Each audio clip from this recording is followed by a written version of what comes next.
Joining me now representing the company Mint, also a currency, Hayden Jones and James Waugh. Very nice to meet you both. Let's start with some introductions, shall we? Hayden, you are the CEO of Mint. Why don't you tell me how you came to be involved? So I started my professional life as an engineer and worked in defence for a period of time, and then moved into law, so qualified as a lawyer in the United Kingdom, and then spent the best part of 7 years in investment banks working in treasury cash management. There was 5 years in consulting, and then 5 years working for a central bank and a regulator in the United Kingdom, and then 4 years as a managing director at a large technology company. I think for me, one of the big focuses in my career has been solving big transaction type problems that involve money and moving large amounts of money from one place to another. And then tied to that is data and the challenge that organisations have with data. And for me, I got into blockchain about 5 years ago. I heard about Bitcoin, fascinated by it as a technology. And Mint for me is this opportunity to kind of bring together data and blockchain value together in one place. And that's the big reason why I'm sat here. And James, you're the blockchain expert. Can you tell me about your journey with Mint? Sure, yeah. So my journey is probably a little less built out than Hayden's. I don't have 20 years of experience as a C grade role. But what I do have is a pretty large knowledge in blockchain technology. And so from the first ICO, so initial coin offerings that were done on top of the Ethereum blockchain, I was a huge community member and really involved with. And that sort of scaled up over the past 3 or so years to a place now where I'm advising most of the ICOs out of Australia and a number of projects out of San Francisco and Asia and stuff like that. So for me, what's important about Mint is actually building out a currency and a blockchain that has real use. What we've seen in the current market is a lot of speculation. Speculation is good and interesting, but actually solving real problems is pretty important, and I think that's sort of the next step in the blockchain space. So I suppose, seeing as we have you here and we're talking about blockchain and its implications for cryptocurrencies, sure. Why don't you tell us what blockchain is in a nutshell, about its relevance in the monetary system? Sure, yeah. So what's funny about blockchain is that is such a common question, right? What is blockchain? I think a really easy answer to that is blockchain is about the transfer of value. So what you had in the internet, before the internet, if you wanted to get information, you would go and get an encyclopedia and look through the encyclopedia and find the piece of information. Then we got the internet and we had free flow of information around. And it's sort of the same as blockchain is to value, where right now if you want to do a transaction, as Hayden was saying last night, it's quicker to get a basket of cash and fly over the Pacific than it is to do a bank transfer, right? So the way that system has evolved is okay, but really it's not the best it could be. And so what blockchain allows is that instant value transfer the same way as the internet does for information. I think just to build on that, I think one of the big appeals of blockchain, which kind of got me sold, was this ability to kind of bring together. In any transaction, we have store of value, we have payment, and we have ledger. Okay, and what blockchain allows us to do is actually bring together store of value, payment, and ledger in one place. So what we're actually doing is collapsing 3 very different parallel infrastructures: so store of value, payment, ledger. And then the real sort of killer selling point is the fact that we can attach conditions to it, which is a contract, okay? And we can do that because blockchain is written in code, and a contract is a very simple condition statement. So if this happens, then that happens, which is actually very easy to include within code within blockchain. So you end up with a place that we have store of value, payment, ledger attached to conditions, and that's all captured electronically, and it sits on a blockchain. Hayden, tell me specifically about the relevance to Mint. So Mint is about data. Mint is about personal data. So if we start with a reference point that Microsoft acquired LinkedIn, that was a $26 billion transaction. LinkedIn has got 440 million users, of which 100 million are active. You infer from that average price paid for every record is about $260. Okay. But I ask myself, when was the last time anybody on LinkedIn actually received a check from Microsoft for $260? That doesn't happen. So what we're looking to do is to allow people to understand what their data footprint looks like, and actually allow people to understand what the value is associated with that data footprint, and then allow people to own their data footprint, okay?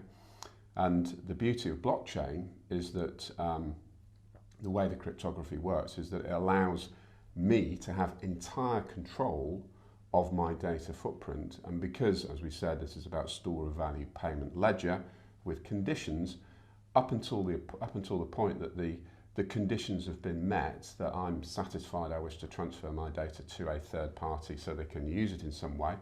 Up until those conditions have been met, i.e. I have been sent a store of value, I've received some mint, I control my data. You know, the technology to build this exists. We have blockchain. Blockchain's been around for 10 years, actually, and even beyond that as a concept. We've got masses of sort of data center architecture. We've got data mining capability, visualization techniques. All of this just needs to be brought together and presented to people in a very simple way. So we're talking about ownership of personal data. It's a very timely conversation given all the movements happening with GDPR and such regulations. Can you give me an assessment of the climate really recently and where you think that's going? Yeah, so it's been really interesting over the past 12 months. The whole data space has completely changed, right? 12 months ago, everyone sort of knew their data was being leveraged by Facebook and Google and everything else, but there wasn't really an uproar about it, right? But really in the past year, we've seen a huge amount of activity around the data space. And I think the end game of data is people end up having control of it, right? But they still end up selling it. You know, if you had all of your Uber data, right, from driving around, it's not like you would, what are you going to do with that? You know, my day-to-day life isn't improved by having the data pieces of my Uber trips. But actually, if you could get paid for that and you got a 13% discount every time you paid and, every time you took an Uber trip because you were selling your data, that's, I think, where we're going to end up going. And that's sort of where I think the space is, we've gone. Originally, we had data in these control of large corporates, right? And people had no control. Originally, what we had sort of 6 or maybe a couple of years ago is we really had these large corporates that controlled our data, right? And then we're moving into a space now where people are going to get ownership of their data back. Individuals are going to have the control of their data. But the next evolution of that is really they end up selling it and they end up acquiring the value from it. And that's really the value prop of Mint, is that what we want to do is give that value, control that data and then give the value back to the person who created it. I think to build on that, the homework, right, for people to do after this section, this piece, is to you go onto Facebook and you can actually download your Facebook history. Okay, they don't make it easy for you, but it's there. The other activity is actually look at the cookies that are actually installed on your laptop, and that is being monetized now by organisations. So I think it's highly instructive. I've done the exercise. I think it's highly instructive to actually look at the cookies that are installed. Look at your Facebook history and then ask yourself who's making money from that. So personal data going onto a blockchain supporting a token, a currency that people can benefit from. What is the future for Mint? How can you put this power back in people's hands and in their pockets? As I said, the component parts to put this together exist. Okay. And I mean, I've had 20 years working in lots of different organisations. Work for a large IT provider. The aspiration is to create a user experience which is simple and easy to use. I think one of the challenges we've had with digital currency so far is that it's incredibly difficult for people to access on a day-to-day basis for a normal individual. So UX is a key part of the design. And we want to integrate that with different component parts. So there's a data architecture there. There's a blockchain architecture there that needs to be linked into this.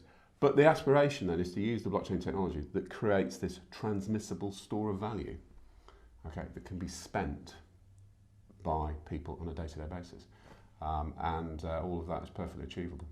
And I guess sort of to add on top of that, what's really interesting about Mint as a currency is that if you look at the current currencies of the world, basically what it is originally it was gold backed, right? And then we moved to a space where it was sort of gold backed, and then we moved to a space where it's backed by I have a big army. And that's basically how we've decided to work currency.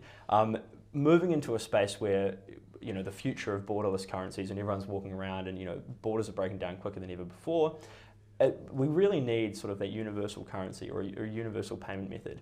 But doing it based on, I have the biggest army doesn't really make sense.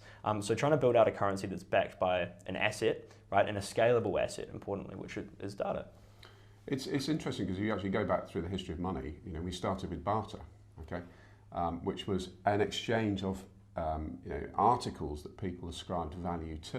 Okay, the challenge with money is its definition changes. So we went from a point where actually money was backed by gold to a point where money is now backed by faith. Okay, but it doesn't necessarily, if that faith evaporates, it doesn't necessarily have any sort of residual intrinsic value. Okay, if we then look at the asset classes that we've got, so we've got debt, we've got equity, we've got commodities. The question I pose is, why can't we have data as an asset class? Because there's value being ascribed to it. Okay, so why don't we securitize future value? Because we can securitize capital flows. So why don't we securitize data and the value that can be extracted from that data into the future? So it's a new asset class. It's a new asset class that's out there, and the technology gives us the ability to actually securitize it in a way that makes it a very different and interesting investment.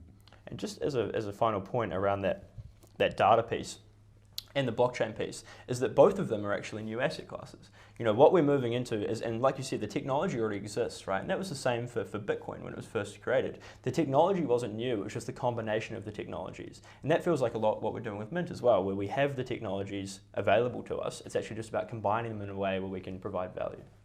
What interesting times we live in, gentlemen. It's Definitely. fascinating to hear about the evolution of currency systems from the pair of you. Congratulations on Mint. Look forward to following the story. Thank you very much. Thank you.